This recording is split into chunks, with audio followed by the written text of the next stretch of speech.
හොඳයි මම අද උත්සාහ කරන්නේ 2012 එළවලු විභාගේ ආපු ප්‍රශ්න පත්තරයේ MCQ වලින් ධාරා විද්‍යුතය ප්‍රශ්න ටික සාකච්ඡා කරන්න. එතන ඇවිල්ලා තියෙන ප්‍රශ්න ටික බැලුවොත් ප්‍රශ්න අංක 13, 36, 37, 50 මේ ප්‍රශ්න හතර තමයි තියෙන්නේ. 13 වෙනි ප්‍රශ්නය ගත්තොත් තඹ කම්බි දෙකක පරිමාව එකම වන නමුත් දෙවන කම්බිය පළවන කම්බියට වඩා 120කින් දිග වැඩිය. දෙවන කම්බියේ ප්‍රතිරෝධය බෙදීම පළවන කම්බියේ ප්‍රතිරෝධය යන අනුපාතය. එතකොට අපි ගත්තොත් කම්බියක් තියෙනවා නම් ඒ කම්බියේ ප්‍රතිරෝධය R සමානයි ρL බෙදීම A නේ. ρL බෙදීම A කියන සමීකරණයෙන් අපිට ප්‍රතිරෝධය සොයා ගන්න පුළුවන්. එතකොට මේක කියනවා පරිමාව සමානයි හැබැයි දෙවන කම්බිය පළවන කම්බියට වඩා 120ක් දිග වැඩි. පළවන කම්බිය දෙවන කම්බිය. එතකොට පළවෙනි කම්බිය අපි හිතමු 100L කියලා. ඒක 100L නම් අනිත් එක ඊට වඩා 20ක් 120ක් වැඩි. කියන්නේ 120L නේ. ඒ කියන්නේ L නම් මේක 1.2L. මෙතන හරස්කඩ වර්ගඵලය A වෙනවා නම් මේකේ හරස්කඩ වර්ගඵලය A1 වෙනවා නම් පරිමා සමානයි කියනවනේ. පරිමා සමාන නම් මෙතන පරිමාව A වාරයක් 100L. මෙතන A1 වාරයක් 120L. එහෙනම් මට මෙතන ගන්න පුළුවන් A1 සමානයි A වාරයක් 100 බෙදීම A වාරයක් 100 බෙදීම 120. හරි ඔය විදිහට ගන්න පුළුවන්. එතකොට මෙන්න මෙයාගේ ප්‍රතිරෝධය R1 මෙයාගේ ප්‍රතිරෝධය R2 කියලා ගත්තොත් අපෙන් අහන්නේ දෙවන කම්බියේ ප්‍රතිරෝධය බෙදීම පළවන කම්බියේ ප්‍රතිරෝධය. දෙවන කම්බියේ ප්‍රතිරෝධය R2 බෙදීම පළවන කම්බියේ ප්‍රතිරෝධය R1. දැන් රෝ වෙනසක් වෙලා නැහැනේ.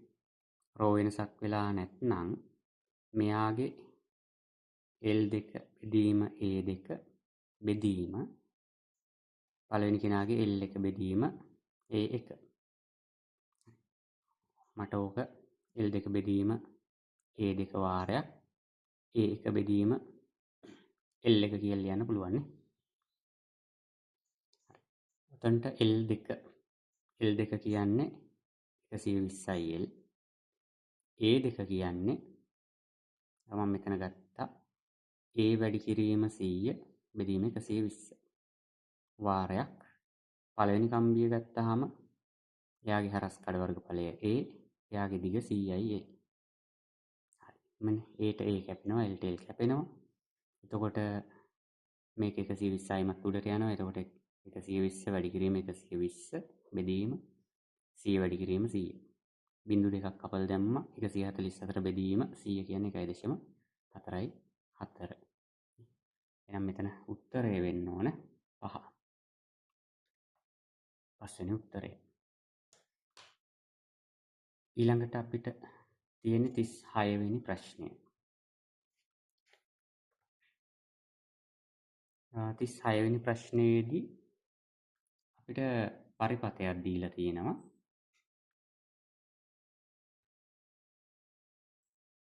නමයයි වෝල්ට් බැටරියක් එයාට අභ්‍යන්තර ප්‍රතිරෝධයක් නැහැලු 10යි ඕම් ප්‍රතිරෝධයක් මෙතන තියෙනවා 30යි ඕම් ප්‍රතිරෝධයක් මෙතන ආයමත් බැටරියක් තියෙනවා 6යි වෝල්ට් එයාට අභ්‍යන්තර ප්‍රතිරෝධයක් නැහැ. අපෙන් අහන්නේ 10යි ඕම් ප්‍රතිරෝධකය හරහා ධාරාව 10යි ඕම් හරහා ධාරාව අහන්නේ.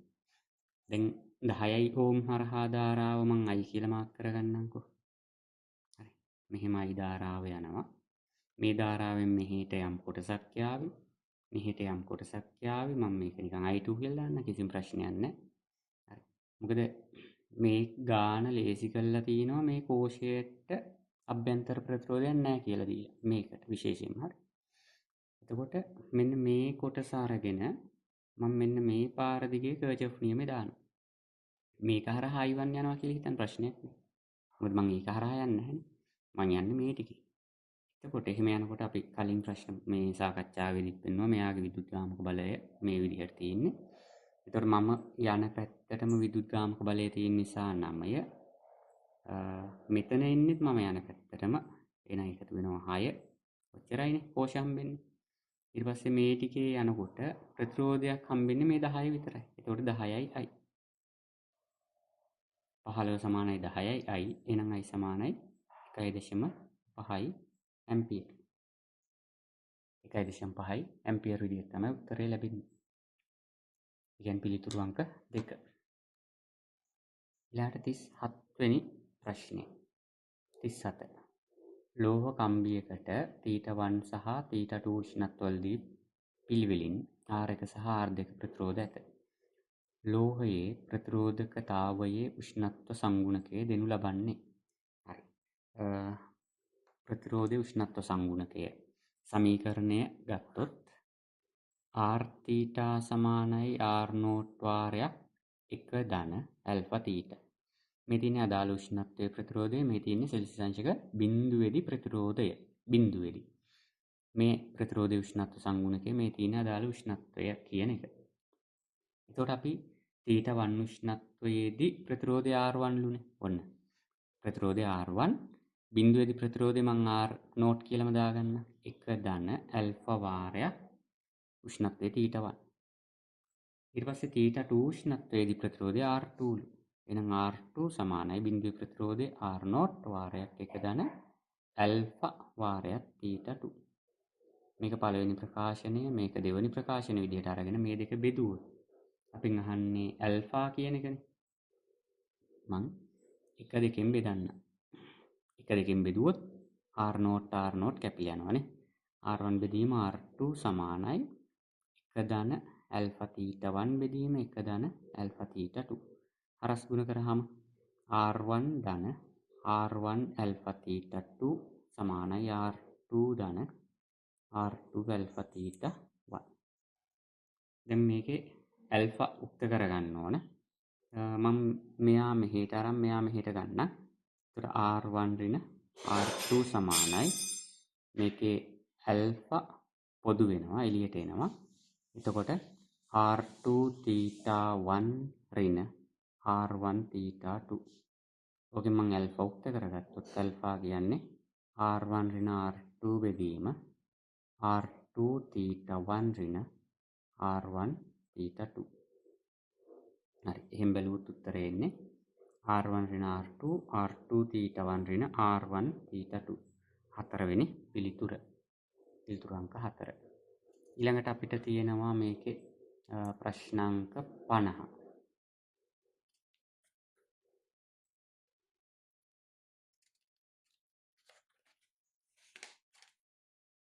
ප්‍රශ්නාංක 50 අපිට දීලා තියෙන්නේ පරිපතයක්. පෙන්වා ඇති පරිපතයේ PQ යනු 1000 ඕම් වන විචල්්‍ය ප්‍රතිරෝධයකි.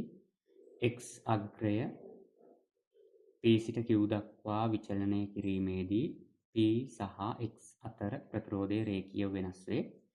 X අග්‍රය P සිට Q දක්වා විචලනය වන විට I ඇමීටර් පාඨාංකය වෙනස් වන ආකාරය වඩාත් හොඳින් නිරූපණය කරන්නේ. හරි. එතන අපිට පරිපතය දීලා තියෙනවා. මම මේ පරිපතය පොඩ්ඩක් ඇඳගත්තොත් මේ පරිපතයේ තියෙන්නේ මෙතන ඇමීටරයක් පෙන්නනවා. ඊට පස්සේ මෙතන කෝෂයක් පෙන්නනවා 10යි වෝල්ට්. ඊළඟට මෙතන 10යි ඕම් ප්‍රතිරෝධයක් පෙන්නනවා. මෙතන 1000යි ඕම් ප්‍රතිරෝධය පෙන්නනවා. මෙතන තමයි P කියලා දීලා තියෙන්නේ. මෙතන තමයි Q කියලා දීලා තියෙන්නේ. P සිට Q දක්වා යන අවස්ථාව නිසා මම මුලින්ම P වලට හයි කරන්න. මෙතන 10යි ඕම් එකක් තියෙනවා. දැන් අපින් අහන්නේ මෙන්න මේ ධාරාව, ඇමීටරය හරහා යන ධාරාව. ඒ ධාරාව මෙහින් ඇවිල්ලා මෙහෙම ඇවිල්ලා යනවනේ. මේ අවස්ථාවේ ඒ කියන්නේ P ට සම්බන්ධ කරාම P ට සම්බන්ධ කරලා තියෙනකොට මොකද වෙන්නේ? P ට සම්බන්ධ කරාම මෙන්න මෙතන කම්බියක් තියෙන ප්‍රතිරෝධය බිඳුවයි. මෙතන 10යි ඕම් එකක් තියෙනවා. ඒතකොට ප්‍රතිරෝධය බිඳුවයි මෙතන 10යි ඕම්. එතකොට අනිවාර්යෙන් ධාරාව ගලන්නේ ප්‍රතිරෝධයේ ශුන්‍ය පාරේනේ. එතකොට මෙයා හරහා ධාරාව යන්නේ අපි ආව අයින් කරනවා. එහෙම බැලුවොත් දැන් මෙතන ධාරාව ලියන්න පුළුවන් කොහොමද? මෙතන ධාරාව මට ලියා ගන්න පුළුවන්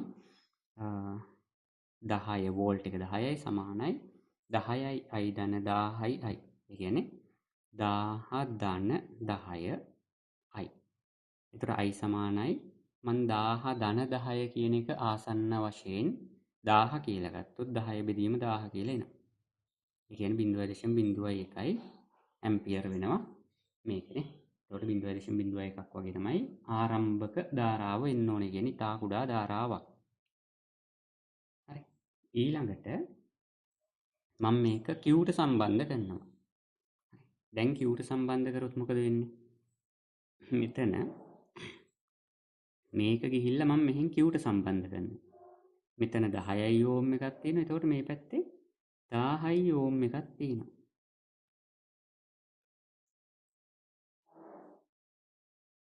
දහයයි වෝල්ට්. දැන් බලන්න මෙතනින් යන ධාරාව. මේ ධාරාව මෙහෙම ඇවිල්ලා මේ පාරේ යනවා නම් 1000 ඕම් තියෙන, මේ පාරේ යනවා නම් 10යි ඕම් තියෙන. එතකොට ප්‍රතිරෝධය අඩු පාරේ තමයි වැඩි ධාරාවක් යන්නේ. ඒ නිසා මට මෙන්න මේ 1000 ඕම් හරහා ධාරාව නොසලකා හරින්න පුළුවන්. මොකද ප්‍රස්ථාරය යන්නේ හරිමාගේ නෙමෙයිනේ යන්නේ. ප්‍රස්ථාරය තෝරන්න ආසන්න අගයකට ගියා නම් ඇති. එහෙනම් මේක හරහා යන ධාරාව නොසලකා හැරලා මේ I ධාරාව මෙන්න මේ පැත්තෙන් යනවා කියලා හිතමු. එතකොට අපි ලිව්වොත් මෙතන 10 සමානයි 10යි I ආයිමත් 10යි I. කියන්නේ 20යි I. එහෙනම් I සමානයි 10 බෙදීම 20. ඒ කියන්නේ 0.5ක් ඇම්පියර්. Q වලට ගියාම ධාරාව 0.5ක් වෙන්න ඕන. මේ හැම එකේම මේ විදිහට තමයි රූප ටික දීලා තියෙන්නේ. දැන් එතකොට අපිට තෝරන්නේ කොහොමද? මේක තෝරද්දි දැන් අපිට තව එකක් තෝරන්න වෙනවා. තව අවස්ථාවක් බලන්න වෙනවා. මම මේක ගන්නවා මේක හරි මැද තියලා. ඒ කියන්නේ මෙන්න මෙතන හරි මැද තියලා. එතන හරි මැද තිබ්බොත් කොහොම ඒවිද? හරි.